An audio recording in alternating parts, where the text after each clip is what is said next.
가이사는 증시 각도기. 안녕하세요. 증시 각도기 TV 시청자 여러분, 투자자 여러분, 도기말 여러분, 그리고 청취자 여러분. 6월 14일 화요일 아침이 아이러니하게 밝았습니다. 날씨는 쨍하고 화창한데 시장 기분은 꿀꿀하지요. 꿀꿀한 정도면 다행이죠. 이게 무엇이냐? 패닉이 발생했다. 자, 2020년 코로나 사태가 벌어진 다음을 연상시키는 그런 일들이 벌어지고 있습니다. 시장 상황들을 finbiz.com을 통해서 한눈에 확인해 보시죠. 네, 두 말이 필요 없죠. 어둠칙칙한 붉은색 그 색도 아니고 화려한 붉은색입니다. 낙폭이 그만큼 크다는 얘기고 전방위적으로 하락을 했다는 거고, 상승 종목은 정말 확인할 수 있을 정도로 눈에 띕니다.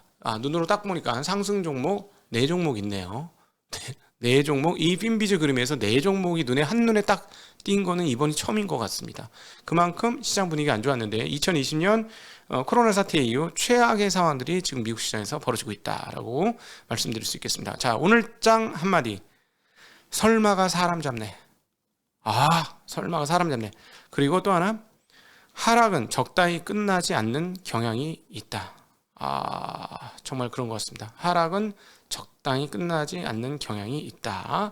자, 오늘 왜 이렇게 됐느냐? 6월 FOMC 회의에서 우리 50bp 금리 인상할 거라고 다 예상을 했는데 시장에서 75bp에 대한 얘기가 꿈틀꿈틀 했습니다. 그것도 월스트리트 저널에서 그런 얘기가 보도되었다는 얘기가 나왔어요.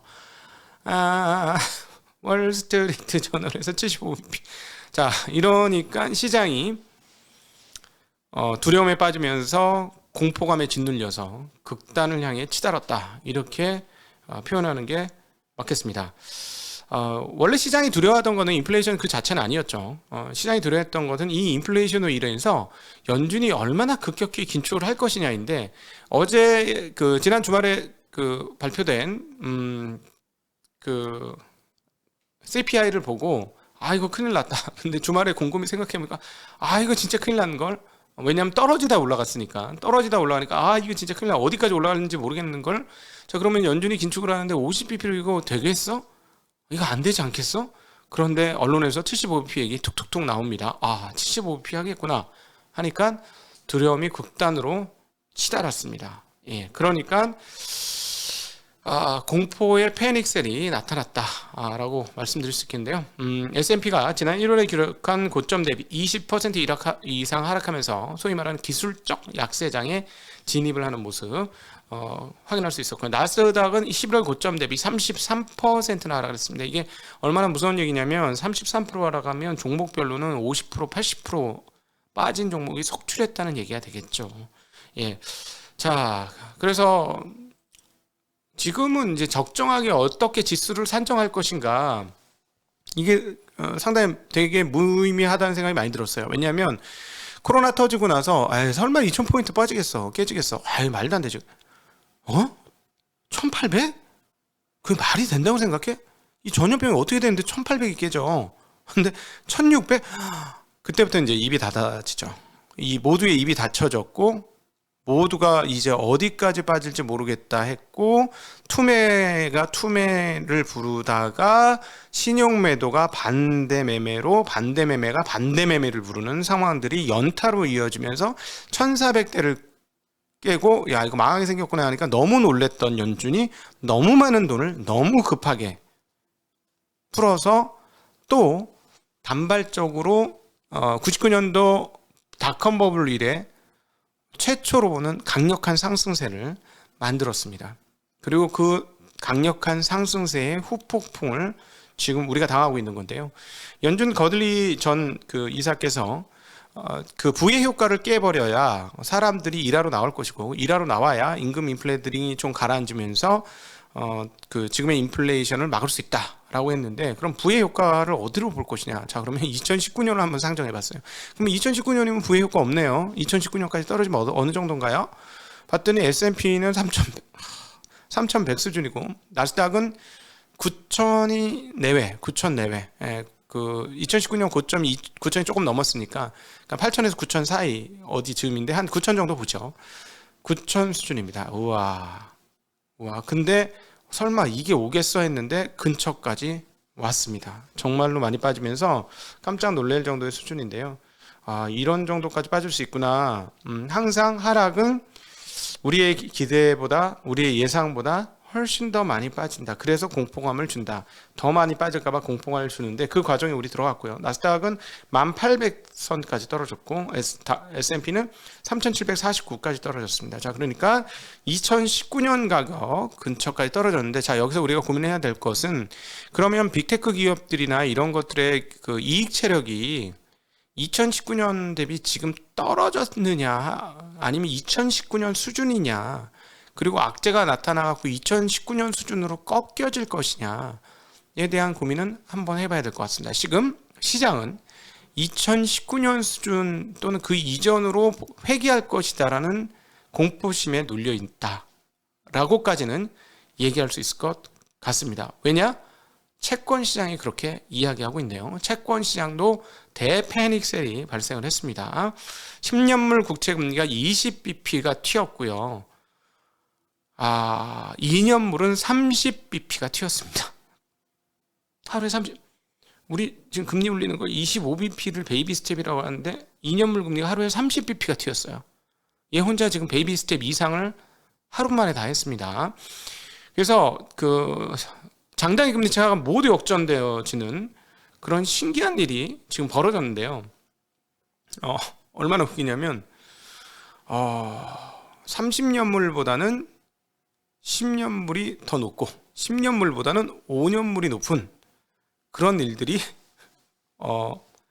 벌어졌어요.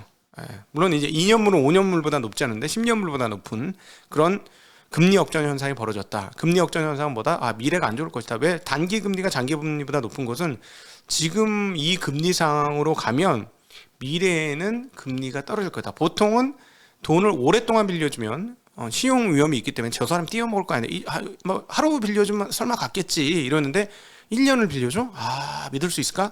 근데 10년을 빌려줘? 10년 사이에 무슨 일이 있는데 하기 때문에 보상을 받아야 되잖아요. 그 보상을 금리로 받죠. 그래서 10년 금리는 당연히 1년짜리나 2년짜리 금리보다는 높아야 된다라는 어떤 정설이 있습니다. 그런데 지금의 금리가 너무 높고 앞으로는 경기가 썩 좋을 것 같지 않으니까 그렇게 높은 금리가 유지될 수 없어 라고 생각하면 장단기 금리차가 역전되는 것이고, 장단기 금리차가 역전된 상황으로 계속 지속이 되면 지금의 금리를 부담스럽게 여기는 상황이기 때문에 경기가 침체가 올 것이다. 향후는 이 금리 때문에 침체가 올 것이다 라고 생각하는 게 장단기 금리 역전의 본질인데요. 지금 30년물보다는 10년물이 높고 10년물보다는 5년물이 높고 또 2년물도 10년물보다 높은 이런 장단기 금리 역전이 발생했고, 2년물은 무려 하루에 30bp, 지난 주말에 비해서 30bp나 튀었다라는 거. 그러니까 지금 채권 주식시장도 패닉셀이었고요. 모든 자산 가격이 지금 패닉셀이었습니다. 이것을 어디서 볼 수 있냐면 지금 인플레이션 때문에 비철금속이 그 중에 중요한 하나로 난리였잖아요. 니켈 가격 5.4% 하락, 알루미늄 가격 2.04% 하락, 팔라딘 가격 6.9% 하락, 그 다음에 절대 지금 빠져야 될 이유가 없는 소맥 가격 0.33% 하락, 옥수수 가격 0.89% 하락, 대두 가격 2.04% 하락. 모든 가격이 하락했으면 딱 하나 뭐만 빼고? 유가만 빼고. 네, 본질이죠. 자, 유가가 여기서 더 이상 더 올라가면 무슨 수를 써도 인플레이션은 발생한다. 그런데 만약에 유가가 떨어진다. 예를 들어 뭐 한 100불까지 떨어진다. 이러면 지금의 인플레이션에 대한 공포감은 그냥 아닌 걸로, 없어지는 걸로 바뀌는 그런 상황이죠. 유가가 그렇게 강력하다. 왜냐하면 어제 김한진 박사님이 그 우리 여러인포맥스에서도 얘기를 했습니다만 당연하죠. 원재료잖아요. 원재료. 단순히 이제 그 자동차 그 운행만의 문제가 아니라 원재료이기 때문에 모든 곳의 원재료잖아, 이 에너지는. 그러니까 이제 유가가 떨어지게 되면 전반적인 인플레이션이 떨어질 수밖에 없고, 올라가면 전반적으로 모든 것이 올라갈 수밖에 없는데, 여기서 뭐 130%, 140% 올라가면 인플레이 연말돼도 안 꺼진다. 절대 다른 게 떨어지더라도 이거는 뭐 충분히 생각해 볼 수 있는 그런 상황이 되겠죠. 자, 이런 상황이 되니까 그 시장에서 연말까지 금리를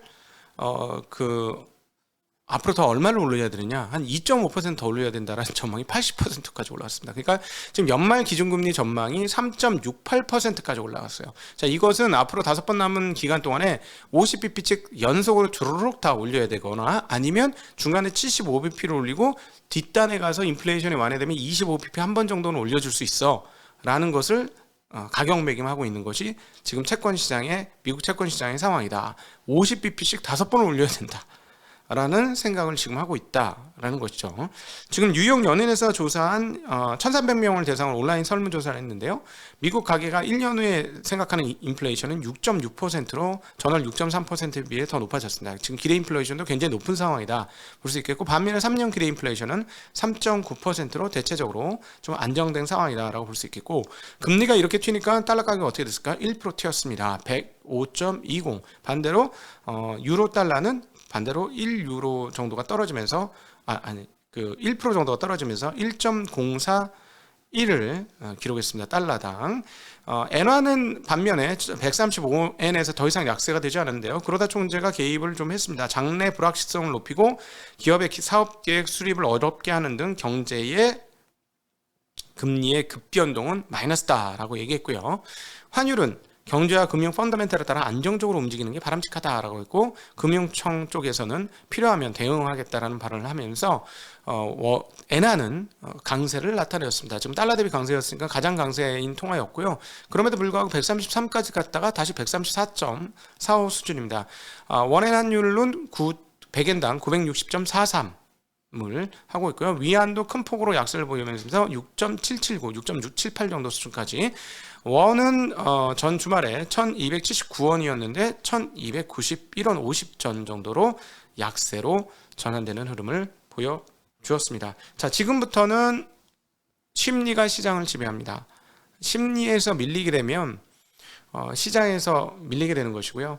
저희는 2020년 3월에도 많은 사람들이 주식을 팔고 떠나는 걸 봤죠. 떠나는 걸 봤고, 그렇습니다. 그래서 코로나 사태 때를 생각을 해보면 한 2달 동안 또는 석 달 동안, 넉 달 동안 여행을 갔다 왔으면 별일 없지, 무슨 일이 있었어? 라고 얘기할 수 있었죠. 얘기할 수 있었는데, 그걸 지켜보는 내내 과정은 굉장히 고통스럽고 참혹했고 끔찍했다.